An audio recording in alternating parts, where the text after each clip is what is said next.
दोस्तों कैसे हो? उम्मीद है कि सब खैरियत से होंगे। अल्लाह आप लोगों को ऐसे ही खुश रखे। आज हम जिंदगी के बारे में बात करेंगे कि जिंदगी क्या है।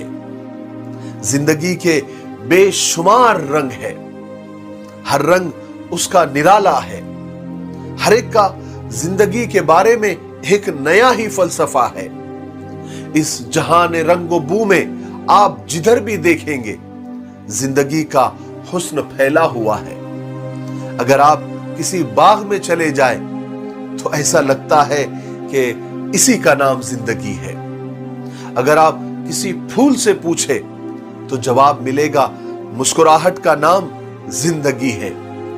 नन्ही कलियों से पूछो तो जवाब मिलेगा खुशबू बांटने का नाम जिंदगी है। समंदर की मौजों से पूछो तो कहेंगे साहिल के आगोश में आ जाना ही जिंदगी है। समंदर से निकलकर सीप ने कहा कि तन्हाई का नाम जिंदगी है। साहिलों की हवा बोली कि अटखेलियों का नाम जिंदगी है। घटाओं की सिया फाम परियों ने कहा कि प्यासों पर टूटकर बरसना ही जिंदगी है। कौसो कज़ा ने कहा कि अपने रंगीन हुस्न के जादू में सारे जहां को जकड़ लेना ही जिंदगी है। सितारों ने कहा उदास रातों को सजाना जिंदगी है। चांद ने मुस्कुराकर कहा तारीख रातों में छा जाना और अंधेरों के पर्दे को चाक कर देना ही जिंदगी है। जब मैं हुस्न कायनात से निकलकर इंसानों की भीड़ की तरफ आया तो गुर्बत के सताए हुए लोगों ने कहा कि रंजो अलम व परेशानी व गम का नाम जिंदगी है। अमीरों ने कहा माल और दौलत का नाम जिंदगी है। तबीब और डॉक्टर ने कहा कि सेहत और तंदुरुस्ती का नाम जिंदगी है। बच्चों ने कहा खेलो कूद का नाम जिंदगी है। नुजूमी ने कहा हाथों की लकीरें हैं जिंदगी। अहले कलम ने कहा अपने जज्बात अपने एहसासात को अल्फाज की माला में पिरोकर औराक में सजा देने का नाम जिंदगी है। तालिबे इल्म ने कहा इम्तिहान में पास होना जिंदगी है। मुसव्विर ने कहा रंगों का मिलाप जिंदगी है। सियासतदान ने कहा कि सियासत और हुकूमत ही जिंदगी है। मेमार और इंजीनियर ने कहा कि इमारत और महल्लात और बिल्डिंग की तामीर ही जिंदगी है। आशिक ने कहा महबूब की आंखों में डूब जाने का नाम ही जिंदगी है। जब मैंने कायनात की मुख्तलिफ चीजों और मुख्तलिफ इंसानों की नजरिए को जान लिया मगर फिर भी मुझे जिंदगी का असली रूप नजर नहीं आया। मशरिक वालों की जिंदगी अलग, मगरिब वालों की जिंदगी अलग, शिमाल वालों की जिंदगी का मतलब अलग, जुनूब वालों की जिंदगी का फलसफा ही अलग। मैं कंफ्यूज था कि आखिर जिंदगी क्या है। मैं हैरान खड़ा था तो अचानक मुझे एक आवाज आई, एक सदा आई। मैंने उस आवाज उस सदा पर गौर किया तो पता चला वो तो मेरे दिल की आवाज है। मेरे दिल ने कहा आ तुझे बताऊं जिंदगी क्या है, चल मेरे साथ। मैं चल पड़ा। चलते चलते एक दरवाजे पर जाकर रुक गया। दरवाजे के ऊपर देखा तो पढ़कर जिस्म कांपने लगा। उस पर लिखा था खुदा का घर, बैतुल्लाह, मस्जिद। मैं रुक गया। दिल ने कहा रुक मत, आगे बढ़। मैंने आगे बढ़कर दरवाजा खोला, अंदर दाखिल हुआ तो अल्लाह के घर में खामोशी का आलम था। मैंने दिल से कहा ऐ दिल इसी का नाम जिंदगी है, तू मुझे यहां लेकर आया है। तो दिल ने कहा नहीं, आगे बढ़, उस अलमारी की तरफ जा, उस अलमारी को खोल।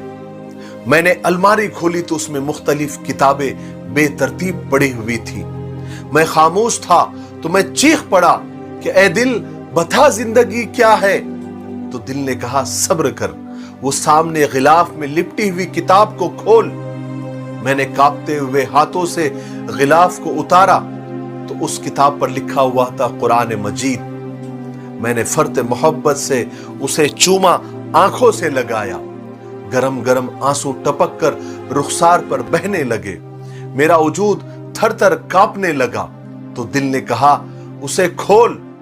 मैंने खोला तो मेरी नजर उन अल्फाज से टकराई, बिस्मिल्लाहिर्रहमानिर्रहीम, अलिफ लाम मीम, ज़ालिकल किताबु ला रैब फीह। दिल ने कहा कि ए जिंदगी के तलाश करने वाले, ये है जिंदगी। इस किताब को पढ़, इसको समझ, इसके उसूल को समझ, इसके कानून को समझ। इसके कानून, इसके उसूल हर शक और शुबे से पाक है।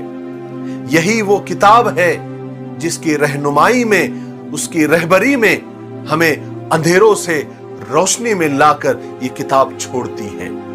इसी पर अमल पैरा होने से हकीकी जिंदगी हासिल होती है। मेरे भाइयों और बहनों, अब तक तो हम समझ गए होंगे कि जिंदगी क्या है, जिंदगी क्या होती है, जिंदगी का मकसद क्या है। कलाम पाक, कुरान मजीद एक ऐसा खजाना अल्लाह तबारक व तआला ने हमको दिया है कि आज गैर उसको लूट रहे हैं, गैर उसका ज्यादा फायदा उठा रहे हैं, लेकिन हम उसका फायदा नहीं उठा रहे हैं। हमने तो सिर्फ उसको तिलावत की हद तक रख दिया। दुकान और मकान में खैर और बरकत के लिए पढ़ते हैं, जिन्नात और भूत को भगाने के लिए पढ़ते हैं, या तो सकरात में पड़े हुए किसी इंसान के सराहने सिर्फ उसको पढ़ते हैं, या तो सिर्फ तावीज गंडे के लिए इस्तेमाल करते हैं। मेरे भाइयों, कुरान पाक सिर्फ इसके लिए नहीं है। कुरान पाक हमें जिंदगी का और जिंदगी जीने का तरीका सिखाता है, जिंदगी में कामयाब कैसे होना है, इस जिंदगी में भी और मरने के बाद आने वाली जिंदगी में भी। लेकिन हम उसको पढ़ते ही नहीं, पढ़ते हैं तो समझते नहीं, और समझते हैं तो अमल नहीं करते, और उसकी दावत लोगों तक नहीं पहुंचाते। अल्लाह तबारक व तआला हमें कुरान पाक को समझकर पढ़ने की तौफीक नसीब फरमाए, और कुरान पाक का जैसा हक है उसका हक अदा करने की तौफीक नसीब फरमाए। मुझे उम्मीद है कि आज की इन बातों से बहुत सारा सबक हमको मिला होगा। मेरे लिए, पूरी उम्मत के लिए और पूरी इंसानियत के लिए दुआ करते रहे। अस्सलामु अलैकुम व रहमतुल्लाहि व बरकातुहू।